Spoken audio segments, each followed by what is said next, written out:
These people are systematically oppressed by their own government.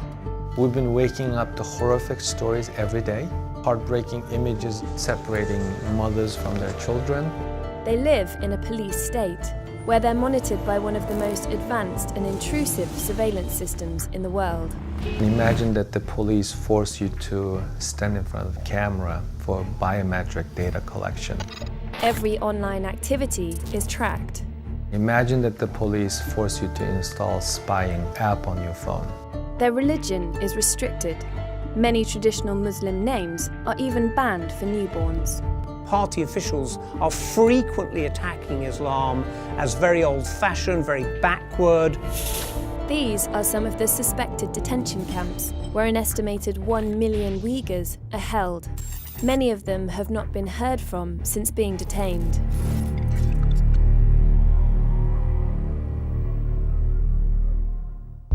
Uyghurs are a Turkic-speaking Muslim minority in China, living mostly in the sensitive frontier province of Xinjiang. It's more than 4 times the size of Germany and borders 8 countries. It's home to some 11 million Uyghurs, but because of immigration from the rest of the country, today nearly half of Xinjiang's population is Han, China's dominant ethnic group. Nuri Tekel grew up in Xinjiang. A Uyghur now living in America, he campaigns against the oppression of his people.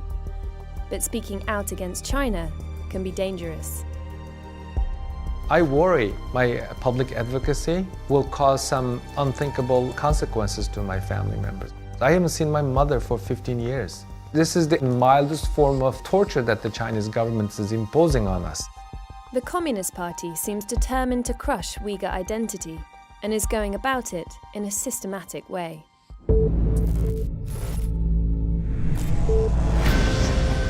Although China has long been suspicious of the Uyghurs, as it has been of many minority groups, its worries increased after Al-Qaeda's attack on America on 9/11. After 9/11, the Chinese government taking an opportunistic position, claiming they are also a victim of global terrorism. In the minds of the party leaders, the Uyghurs are different, and different is bad because the control of the Communist Party is the only thing that stands between China and total chaos. In addition to that, there had been outbreaks of terrorism. So there was a sense that Xinjiang especially was getting out of control and needed to be brought back in line. In 2014, a group of Uyghur terrorists went on a stabbing rampage in Kunming railway station, killing 31 people. This was one of several attacks that fueled the government's hostility towards the Uyghurs. The Chinese government likens Uyghur to a cancerous tumor, Uyghur Islam as a mental illness. Relations between Uyghurs and Han Chinese in Xinjiang have been tense for years. An eruption of violence in 2009 led the Chinese government to step up security. But it wasn't until Xi Jinping came to power that China really tightened its grip on the Uyghurs. Between 2012 and 2017, China's domestic security budget doubled. In Xinjiang, it tripled. In 2016, Xi Jinping appointed Chen Cheng-kuo as the party secretary of the province. This was a calculated move to suppress the Uyghurs. Chen Cheng-kuo is a hand-picked official trusted by Xi Jinping, handling 2 of China's most sensitive regions. Mr. Chen had a track record. He was party boss in Tibet from 2011 to 2016, another region where China wanted to crush ethnic unrest. He introduced a system of pervasive and insidious control. He increased police presence, stepped up the communist propaganda campaign in Buddhist temples, and created a culture of fear, encouraging neighbours to spy on one another. Now he has taken these tested methods to Xinjiang.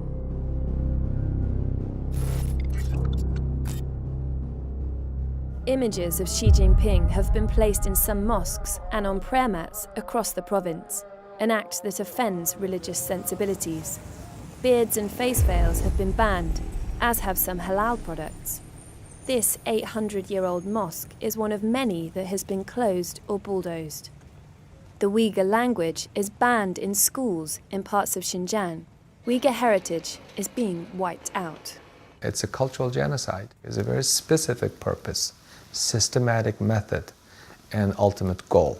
That is to stamp out Uyghur identity. China is using world-leading hyper-surveillance techniques in Xinjiang. Face recognition cameras monitor Uyghurs on the streets. Spy apps track them online. My own family have deleted me from their social media connections. Imagine that you missed your mother's and father's birthdays because contacting them will endanger their lives and may lead them to end up in the camps. Party informants even spy on Uyghurs in their own homes. Roughly half of households are paired with a party member who can drop in at any time. This official comes to their house, gives the children presents, talks to them about the wonders of Chinese communism, and of course reports back all sorts of details of interest to the authorities. If you stand in the way, we'll take you in a camp. It's very clear policy. Many Uyghurs have been detained in camps. China has spent hundreds of millions of dollars building at least 90 new compounds like these. People can be imprisoned for many reasons, or none at all. We don't quite know how many people are in these camps, but probably the latest figures are at least 1 million people are in camps. Now, that's of the order of 1 in 6 of the adult population. That's an enormous number. Inside, Uyghurs are brainwashed. There are also reports of inmates being tortured. According to the survivor's personal account, they're forcing Uyghurs to denounce their religion. You have to allow us to convert you, to be reformatted, reprogrammed, to become just another Han Chinese. China's official line is that the camps are designed to re-educate extremists and fight terrorism. But there's another reason, and it has to do with China's ambitious economic project known as the Belt and Road Initiative. 5年前，我提出了共建“一带一路”的倡议。